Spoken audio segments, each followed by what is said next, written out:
नमस्कार दोस्तों, स्वागत है हमारे आज स्टॉक मार्केट लर्निंग के नए वीडियो में, जिसमें हम बात करेंगे मल्टीबैगर शेयर्स के बारे में। तो दोस्तों, कौन है ये कंपनीज जो आगे जाके मल्टीबैगर बनती हैं? आइए जानते हैं इस वीडियो में। तो दोस्तों, कोई भी कंपनी मल्टीबैगर बनती है, उसके कुछ कैरेक्टरिस्टिक्स होती हैं, उसको पहचानने के कुछ तरीके होते हैं दोस्तों। तो मल्टीबैगर बनने के लिए कंपनी को चाहिए होते हैं कुछ तरीके जिनसे ये आगे जाके मल्टीबैगर बनती है। तो पहला तरीका दोस्तों उसमें हमारा होगा रेवेन्यू लेड ग्रोथ से। कोई भी कंपनी में अगर रेवेन्यू बहुत तेजी से बढ़ता है तो वो कंपनी आगे जाके मल्टीबैगर बन जाती है दोस्तों। रेवेन्यू का मतलब है उसकी सेल्स, सेल्स वॉल्यूम जो है उसका, वो उसका रेवेन्यू होगा दोस्तों। तो कोई भी कंपनी का जब रेवेन्यू लगातार 1-2 क्वार्टर या 1-2 साल लगातार बढ़ता है, तो उस कंपनी को मार्केट री-रेटिंग कर देता है, अच्छी वैल्यूएशन उसको देने लग जाता है। तो दोस्तों, जब भी उसका रेवेन्यू यानी उसकी टॉप लाइन बढ़ती है, तो उसका बॉटम लाइन यानी उसका प्रॉफिट भी धीरे-धीरे बढ़ने लग जाता है, जो कि उसका ईपीएस में रिफ्लेक्ट होता है, अर्निंग पर शेयर में उसको रिफ्लेक्ट होता है। और अर्निंग पर शेयर का सीधा-सीधा रिलेशन अपना स्टॉक की प्राइस से होता है दोस्तों। इसलिए उस शेयर की प्राइस भी बढ़ने लग जाती है और वो शेयर आगे जाके मल्टीबैगर बन जाता है दोस्तों। रेवेन्यू बढ़ने के भी कई कारण हो सकते हैं। जैसे जैसे कि कंपनी ने कोई नया प्रोडक्ट लॉन्च किया हो जो पहले उसके पास नहीं हो। नया प्रोडक्ट लॉन्च किया हो और उसकी डिमांड मार्केट में अगर अचानक से बढ़ जाती है तो उससे रेवेन्यू में अचानक से ग्रोथ आ जाती है दोस्तों। दूसरा कारण हो सकता है कि कंपनी ने कोई कैपेक्स किया हो या कोई अपनी फैसिलिटी में एक्सपेंशन किया हो। एक्सपेंशन करने की वजह से कंपनी की कैपेसिटी बढ़ जाती है, उसका प्रोडक्शन बढ़ जाएगा। प्रोडक्शन बढ़ने से अगर ऑलरेडी मार्केट में डिमांड है, तो उसका रेवेन्यू पे बहुत अच्छा इम्पैक्ट उससे आता है। या फिर दूसरा तरीका एक हो सकता है दोस्तों कि मार्केट में कोई नया सेक्टर अगर आ जाता है, जिसकी डिमांड अचानक से क्रिएट कर दी गई हो, जो पहले से नहीं हो, लेकिन एक नया सेक्टर आ गया और उसकी डिमांड या पहले से मौजूद कोई सेक्टर था, लेकिन कुछ गवर्नमेंट की वजह से या जियोपॉलिटिकल इश्यूज की वजह से उसकी डिमांड अचानक से बढ़ जाए, तो उस सेक्टर की सारी कंपनीज वो कई गुना हो सकती हैं और इस तरह से हमको मल्टीबैगर मिलते हैं दोस्तों। तो कोई भी मल्टीबैगर पहचानने से पहले ये हमको देखना होगा कि रेवेन्यू को देखने के साथ हमें को ये देखना है कि मल्टीबैगर देखने के लिए सबसे पहले उसका मार्केट कैप छोटा होना चाहिए। वो ऑलरेडी बहुत ज़्यादा ओवर वैल्यूड नहीं होना चाहिए। छोटा मार्केट कैप अगर होगा, तो उसके रेवेन्यू में जब ग्रोथ आएगी, तो मार्केट कैप उसका बढ़ेगा और उसको बढ़ने के लिए जगह मिलेगी। तो उस वजह से जब उसका रेवेन्यू और मार्केट कैप साथ में बढ़ेगा, तो स्टॉक का प्राइस भी बढ़ेगा और अपने को पोटेंशियल मल्टीबैगर्स इसी तरह से ढूँढने होते हैं।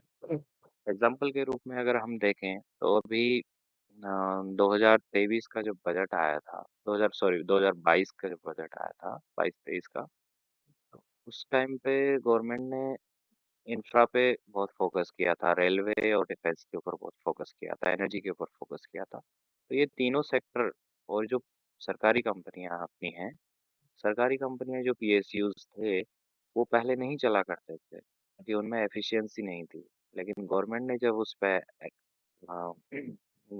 उस पर सपोर्ट किया, बहुत ज़्यादा कैपेक्स उसके लिए लाए, तो एक नया सेक्टर जो पुराना सेक्टर था उसमें एक बूम आया, डिमांड आई कि हाँ आगे जाके उनको काम मिलने वाला है और ऑर्डर बुक बहुत ज़्यादा बढ़ गए, तो रेवेन्यू अपने आप उनका बढ़ने लगे और वहाँ से हमको कई कई मल्टीबैगर मिले। जैसे Mazagon dock, Cochin shipyard, Garden Reach, ये अपने डिफेंस सेक्टर में मिले। आरवीएनएल, आईआरएफसी, ठीक है, टीटागढ़ वैगन, फिर अपना जुपिटर वैगन है, ये सब। और एनर्जी सेक्टर से इरेडा जैसे स्टॉक्स हैं, टाटा पावर है, ये सब में बहुत ज़्यादा ग्रोथ मिली है। और देख रहे हैं कि पिछले 2 साल में बहुत ज़्यादा है मल्टीबैगर अपने को निकल के बाहर आए हैं। तो कोई भी नया सेक्टर हमको ढूंढना होगा मल्टीबैगर, अगर रेवेन्यू लेड ग्रोथ से मल्टीबैगर अगर निकालना है, तो एक नया सेक्टर होना चाहिए और उस सेक्टर में पहले से डिमांड नहीं होनी चाहिए और कुछ ऐसा आता हुआ हमको दिख रहा हो कि वहाँ पे कुछ उसका ऑर्डर्स ज़्यादा मिलने वाले हों या कुछ नया चेंजेस हो, उससे उसके डिमांड बढ़ेगी। उस डिमांड के बेसिस पे हमको बेट लगानी होती है इसमें। दूसरा तरीका अपने को ढूँढने का एक होता है दोस्तों, वो होता है margin expansion led growth. Margin expansion led growth उन स्टॉक्स में दोस्तों मिलेगी जो कि या तो ग्रोथ कर चुके हों या अपनी ग्रोथ के मिडिल फेज में हो। देखिए कोई भी बिजनेस जब स्टार्ट होता है तो वो छोटे से स्टार्ट होगा, उसका मार्केट कैप छोटा होगा, फैसिलिटीज छोटी होंगी उसकी, वो कम फैसिलिटीज उसके पास होंगी, फैक्ट्रीज कम होंगी। उस टाइम पे उसको फोकस करना होता है अपने कैपेक्स पे या एक्सपेंडिचर बढ़ाने पे, यानी नई नई फैक्ट्रियाँ लानी है, नए नए प्रोडक्ट लाने हैं, तो वो फोकस करता है अपने रेवेन्यू को बढ़ाने पे, अपनी सेल्स को बढ़ाने पे। लेकिन जब उसका मार्केट कैप थोड़ा बढ़ जाता है और मार्केट में रिनाउंड हो जाता है, उस टाइम पे उसमें क्या है कि ऑलरेडी उसका मार्केट कैप बढ़ चुका है, उसके प्रोडक्ट्स काफ़ी हो चुके हैं, डाइवर्सिफ़ाई कर चुका है। तो ऐसे में वो रेवेन्यू लेड ग्रोथ नहीं दे सकता है दोस्तों। जैसे लार्ज कैप कंपनियाँ अपनी हैं, वो रेवेन्यू लेड ग्रोथ नहीं दे पाएँगी। जब तक कि कोई नया प्रोडक्ट वो लॉन्च नहीं करती, तब तक नहीं हो पाता है। इसके लिए उनको क्या करना होता है, अपने मार्जिन्स एक्सपेंड करने पड़ते हैं दोस्तों। मार्जिन्स एक्सपेंड करने के लिए उनको क्या करना होता है, अपने खर्चों में कटौती करनी होती है और एफिशिएंसी लानी होती है अपने प्रोडक्शन में। इस एक्सपेंशन लाने की वजह से उनके मार्जिन्स बढ़ जाते हैं और वहाँ से हमको एक मार्जिन एक्सपेंशन लेड ग्रोथ मिलती है। इसको हम एक एग्जांपल से समझते हैं दोस्तों। मार्जिन्स एक्सपेंशन को समझने के लिए दोस्तों हम यहाँ पे देख रहे हैं कि कोई प्रोडक्ट है जिसकी बनाने की प्रोडक्शन कॉस्ट 8 रुपए है, उसका सेलिंग प्राइस हम 10 रुपए रखते हैं, ठीक है।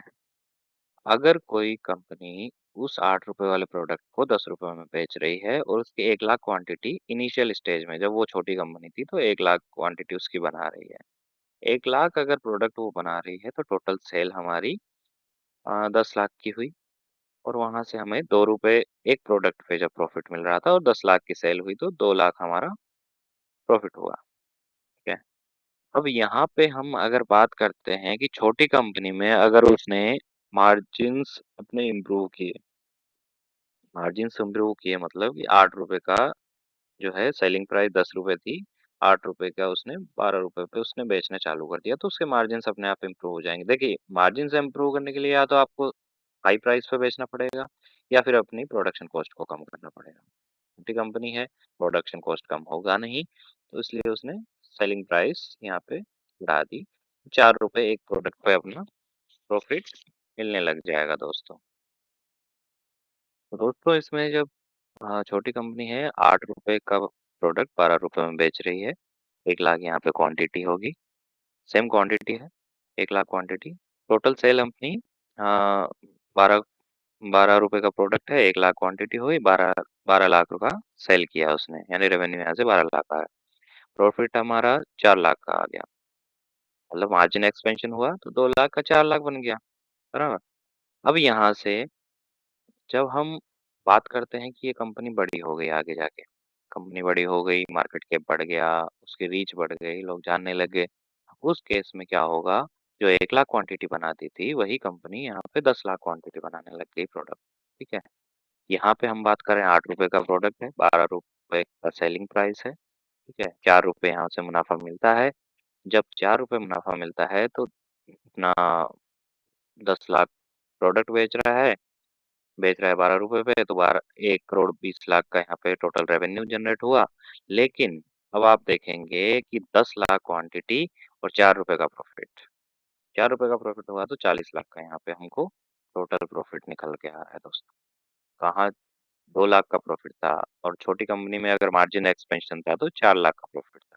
लेकिन अगर कंपनी बड़ी हो गई, वहाँ पे थोड़ा-सा जो 2 रुपए का हमने केवल मार्जिन एक्सपेंशन किया है, उससे 40 लाख का प्रॉफिट जो है आगे जाके बन रहा है, 2 लाख की बजाय 40 लाख का बन रहा है। तो मेरा यही कहना है दोस्तों कि जब भी कोई छोटी कंपनी होगी, वो मार्जिन एक्सपेंशन से इतना बड़ा पैसा नहीं बना सकती है, इतना बड़ा मार्केट कैप नहीं बना सकती है, उसको रेवेन्यू लेड ग्रोथ चाहिए। लेकिन अगर कंपनी बड़ी है, लार्ज कैप है और ऑलरेडी बढ़ चुकी है, उसको अपने प्रोडक्ट नए लाना, नई फैसिलिटीज लाना, उससे उसका रेवेन्यू ग्रोथ इतना नहीं बढ़ पाएगा, जितना कि वो मार्जिन एक्सपेंशन से बढ़ा सकती है। उसके पास ये पावर है कि वो थोड़ा भी मार्जिन्स में अगर इम्प्रूवमेंट लाएगी, तो उसके प्रॉफिट्स बहुत ज़्यादा बढ़ जाते हैं दोस्तों। तो अगर कोई बड़ी कंपनी है और उसका रेवेन्यू अच्छा खासा आता है, वहाँ अगर वो थोड़ा-सा भी अगर ट्विकिंग करती है, थोड़ा-सा भी इम्प्रूवमेंट लाती है अपने मार्जिन्स में, तो वहाँ से वो कंपनी मल्टीबैगर बन सकती है। दूसरा तरीका हमारे पास आ गया मल्टीबैगर स्टॉक्स ढूँढने का, वो है किसी कंपनी के मार्जिन्स में इम्प्रूवमेंट होना। मार्जिन लेड ग्रोथ जो होती है, वहाँ से हमको मल्टीबैगर मिलते हैं दोस्तों। तीसरा तरीका है दोस्तों मल्टीबैगर बनने का किसी भी कंपनी का, वो है P ratio expansion led growth. P led P ratio expansion क्या होता है? बेसिकली पी रेशो हमारा किसी भी कंपनी के वैल्यूएशंस को बताता है कि वो महंगी है या सस्ती है। ठीक है? दोस्तों कोई भी कंपनी का अंदर अगर कुछ बदलाव, अच्छे बदलाव जिसको हम बोल सकते हैं, अच्छे बदलाव अगर कुछ होने वाले होते हैं, कुछ अच्छा होने वाला होता है, तो क्या होता है कि मार्केट उस कंपनी को एक अच्छी वैल्यूएशन पहले ही दे देता है, जबकि भाव उसके बाद में बढ़ते हैं। तो उस चीज़ को हमको आइडेंटिफ़ाई करने के लिए पी रेशियो हम लोग देखते हैं, जो कि है price to earning ratio. Price to earning ratio basically क्या होता है कि price to earning ratio compare करता है किसी भी कंपनी के शेयर प्राइस और उसके अर्निंग पर शेयर को। मतलब कि उसका शेयर प्राइस जितना बढ़ रहा है, उसको अर्निंग पर शेयर मतलब एक शेयर पे जितनी कमाई हो रही है, वो जितना बढ़ रही है कमाई और शेयर प्राइस बढ़ रहा है, उसका अनुपात जो होगा, उसका जो रेशियो होगा, वो शेयर पी पी या प्राइस टू अर्निंग रेशियो होता है दोस्तों। इसको हमारा हम देख सकते हैं पी रेशियो बराबर है share price divided by earning per share. अगर किसी शेयर का प्राइस ₹1000 है और उसका एक शेयर पे कमाई ₹20 है, तो दोस्तों उसका P ratio 1000 divided by 20 is equals to 50। 50 का उसका पी रेशियो होगा दोस्तों। तो कोई भी कंपनी जब लो पी पे हो, उसका मार्केट कैप कम हो और उसमें कुछ अच्छा होने वाला हो, जो कि हम अपने आँख कान खुले रखने पड़ेंगे उसके लिए हमको। तो मार्केट में ये देखते रहना है कि कोई नया सेक्टर उभर के तो नहीं आ रहा है। तो जब लो पी पे हो ऐसे स्टॉक्स हमको मिलते हैं, वहाँ हमको उनको उनको पकड़ना होता है और वहाँ पे हम पकड़ के उसको राइड करेंगे जब तक कि उसका वैल्यूएशंस बहुत ज़्यादा हाई नहीं हो जाए या उस सेक्टर में जो बूम आया था, वो नॉर्मलाइज़ नहीं हो जाता है। वहाँ तक हम उसको राइड कर सकते हैं।